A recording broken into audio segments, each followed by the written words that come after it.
morning, or depending on when you're watching this, good afternoon, good evening, or good night. My name's Ross, and as always told, out of Voice of Radio. So today, I want to show you the meanest, most unfair, least fun, call it what you will, there's many different ways to phrase it, Pokemon decks that I think I've ever shown you on this channel. Because it's one of the meanest, most unfair, least fun, call it what you will decks that we've basically ever had. It's Shuppet Donk. For those of you that remember Shuppet Donk, played with or played against it, you will know exactly what I mean here. For everybody else, oh, you're in for a treat. And it really was a deck that was all built around Shuppet.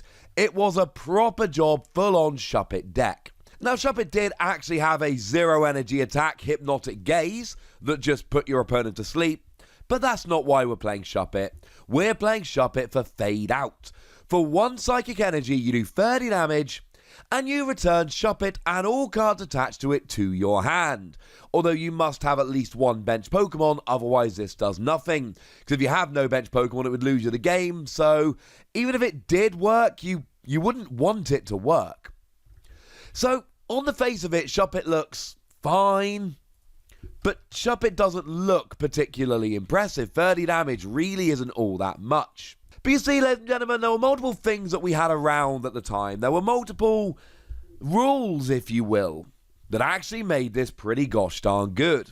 You see, the key thing about Shuppet was that Shuppet and all cards attached to it went into your hand.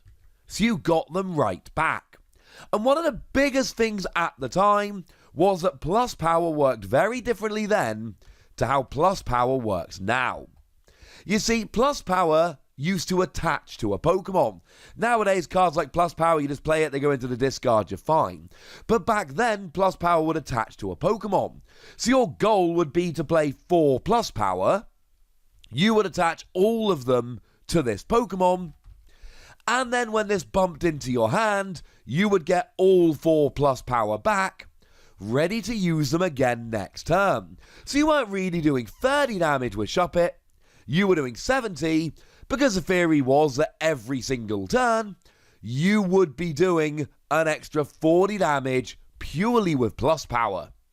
But that wasn't all the damage we were doing here, because you see, we would also have Expert Belt. Now, I've spoken glowingly in my Complete History series about Expert Belt, and about how awesome Expert Belt is.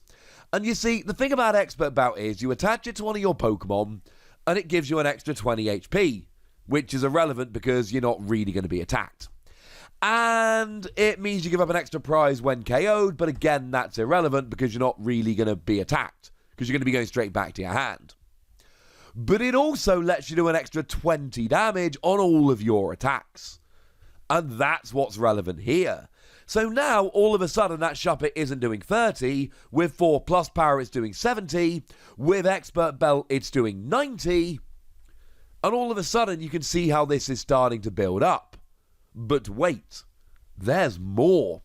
Because you see, Pokeblower Plus was a thing. Now, Pokeblower Plus was an odd one because there was the way it was supposed to be played, and there was the way this played it.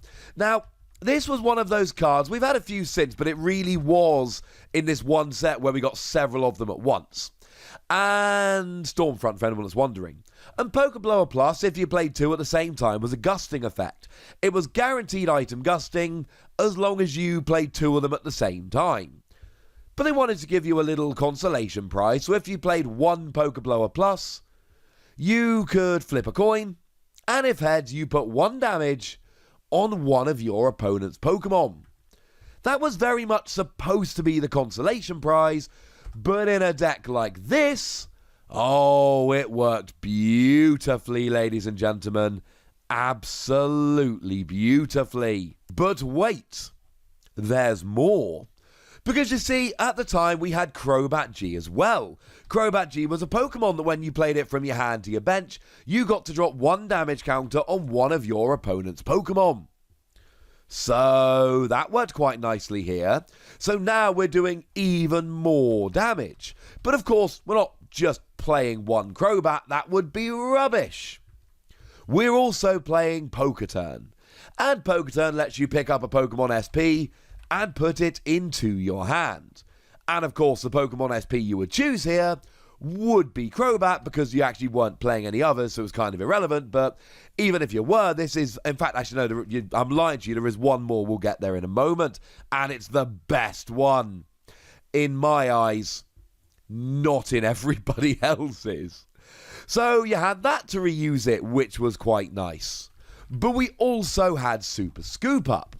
And Super Scoop Up would let you pick up one of your Pokemon and put it into your hand if you could flip a coin and hit heads. And you guessed it, once again here, we are looking for Crobat. So that Crobat isn't dropping 1 damage, it's dropping up to 8 damage just with that one particular Crobat. And that's kind of awesome if you're the person playing the Crobat. Now, the goal of this deck, it's called Shuppet Donk. For those of you unfamiliar with the parlance of the Pokemon trading card game, a donk is where you get a KO on your opponent's Pokemon before they'd had chance to play another. So the goal with this really, and now at the time you weren't allowed to play any trainer cards going first, so you wanted to go second, and then your opponent wouldn't really be able to do much on turn 1, and then you would be able to hopefully knock out their only Pokemon, and then you would win the game. Now, if your opponent had 2 Pokemon out, there was one supporter card that would be extremely useful here, and that was Seeker. Seeker was a supporter card that made both players pick up a bench Pokemon and put it into their hand. Well, this was awesome. I've already told you how you want to be picking up Crobat repeatedly so you can play it back down and reuse it. But also, let's say your opponent has 2 Pokemon out. You can KO one of them with all of this Shuppet damage we're throwing down here. But what you really need is to get rid of a second Pokemon. Oh, look. Seeker makes them pick up their second Pokemon, and you're off and rolling. Also, if they had one small, one big Pokemon, there was always a chance that you would actually play 2 Pokeblower Plus at the same time to make your opponent switch, and then you'd be rolling. Or to go slightly out of order here, if you actually wanted to make your opponent switch, the better option here was Regice. Regice was pretty huge in this deck. Firstly, if your opponent only had 2 Pokemon, Regice could make them switch, and then you could make them Seeker the bigger one. Secondly, Spiritomb was a big issue for the deck because it turned off item cards. Well, trainers as they were then, items as they are now. So Regice would make your opponent switch into a non-Spiritomb Pokemon, which was pretty big. If they had double Spiritomb, that would basically end your game, but hey-ho. This was very much an all-or-nothing massive smashing deck. Now, if you weren't using Seeker, there was one other supporter card you would consider playing, and that is Buck's Training. That is to say that you just do an extra 10 damage to each of your opponent's Pokemon. Your attacks do an extra 10 damage. Honestly, it was pretty good. I mean, it's only an extra 10 damage. I personally would rather use Seeker, like 9 times out of 10, because it might get my opponent's bench, and it lets me reuse a Crobat, which is basically the same as just playing Buck's Training and doing an extra 10 damage anyway. But you know what? This was still an awful lot of fun. So there were your supporter cards, and really, I mean, we talked about the extra damage, right? And the extra damage was awesome. But the other thing we really needed here was speed and consistency. We needed to get rolling fast. And there were some great cards to do so. Pokemon Collector was a really good card. Let you search for free Pokemon basics and put them into your hand. Obviously, wasn't perfect because playing Pokemon Collector meant you couldn't play Seeker, but that would be something you'd have to kind of figure out yourself. And obviously, while we're playing Pokemon Collector, we are blatantly playing Uxie as well. Basic Pokemon, play it from your hand to your bench, draw till you got 7 cards in your hand. Unlike more recent Pokemon, that is not limited to once during your turn.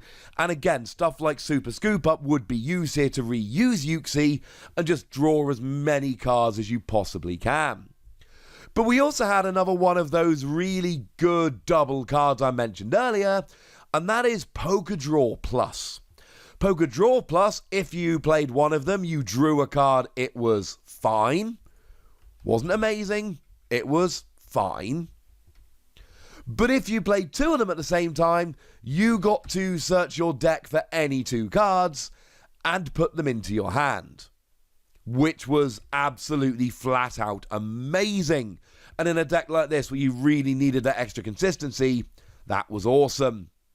Pokédex was also a weird kind of card that saw play in this deck. Look at the top 2 cards of your deck, put one in your hand and the other on the bottom of your deck. We're not talking some amazing card here. What we're talking is a card that let you cycle through your deck just that little bit faster, which is really what you needed to do. And along the exact same lines, we had Unknown R here. Unknown R was just a Pokemon that you would bench, and then you would retire it, discard it, to draw a card. Fine. Ran through your deck faster. And while we're talking about Unknown, we also built Unknown Q, which you could attach as a tool to one of your Pokemon to reduce its retreat cost. Really handy for getting Pokemon in and out of the active, making sure you've got that Shuppet rolling. And that was largely the deck here, honestly. Warp Point was also quite good as a kind of pseudo Regice as well, and also didn't take a bench space. Honestly, a lot of the time when Shuppet Donk worked, it worked. You went second, played a whole bunch of these cards, got rid of your opponent's only or using Seeker only 2 Pokemon on the field, and then from there you just ran, and it was beautiful. When it didn't work, you went into a hit and run style deck. That is to say, you use Shuppet with Expert Bout and 4+ power, and they all go into your hand, so unless your opponent plays some kind of hand disruption, next turn you play Shuppet, attach your energy and an Expert Bout and 4+ power, and you just hit for a really easy 90 damage every turn, while constantly getting out of dodge. You really kind of get one turn, which is giant with all the Crobat and Pokeblower and all of that. If you go into hit and run, you're not doing that every turn, obviously. You'll get a little bit of extra damage here or there, but you're kind of hitting 90 to 100-ish every turn. If we're going into a hit and run style deck, we will need a couple of walls, one of which was the Mr. Mime that came around in Mysterious Treasures. It had the ability Airy Wall, whereby your opponent could only attack you if they had free energy on their Pokemon. So the goal here was that you were so fast and you were taking out Pokemon so quickly that your opponent would struggle to build free energy onto a Pokemon, and if they couldn't put free energy onto a Pokemon, Mr. Mime would stop them attacking, and would also then get free retreat with an Unknown Q, so you could then put Shuppet active and do the whole thing all over again. But the other one, and this makes me absolutely joyous here, this is about the one time that Mamoswine actually saw competitive play. You see, Mamoswine GL here worked beautifully in this deck. As long as it's your active Pokemon, you put 1 damage counter on each non-water active Pokemon between turns. So Mamoswine would be in the active, and you would put 1 damage counter on your opponent's active between turns. So that's 1 after yours, 1 after theirs, etc. Mamoswine being immune, of course, because Mamoswine, water Pokemon. Well, ice, but in the context of this game, in the card game, water Pokemon. And oftentimes, this could actually be the straw that broke the camel's back. Mamoswine could be a 100 HP Pokemon doing a bit of extra damage, yay! But Mamoswine could also be that 10 damage you need. So Shuppet's 10 damage short of getting a KO, you whack your Mamoswine active, and all of a sudden your opponent takes that last 10 damage and gets KO'd.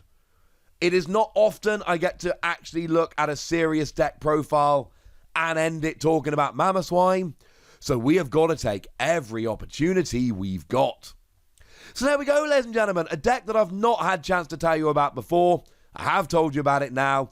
If you played this or played against it, you'll know what I mean. If you didn't, these turns would often take 10-15 minutes. You would go first and do nothing. Your opponent would take a 10-15 minute turn, and then that would be it.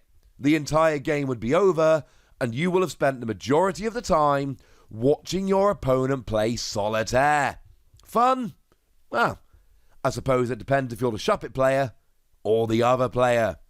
For now, ladies and gentlemen, I want to know what you think about this. I want to know your memories of this deck, playing with it, playing against it. I want to know, well, anything, frankly, you want to tell me about Shuppet Donk. So let me know in the comment section, would ya? Go nuts, be nice. And then make sure you like this video, subscribe to this channel, follow me on Twitter at TheWasi, and Twitch for some live action at twitch.tv/TheWasi. patreon.com/PTCGRadio. If you want to support the channel, get some bonus podcasts and all that good stuff, head on over to patreon.com/PTCGRadio, where you can do exactly that. But by far the most important thing, as always, look after yourselves till next time, would ya? Thank you very much for watching. My name's Ross, and you've been watching PTCG Radio.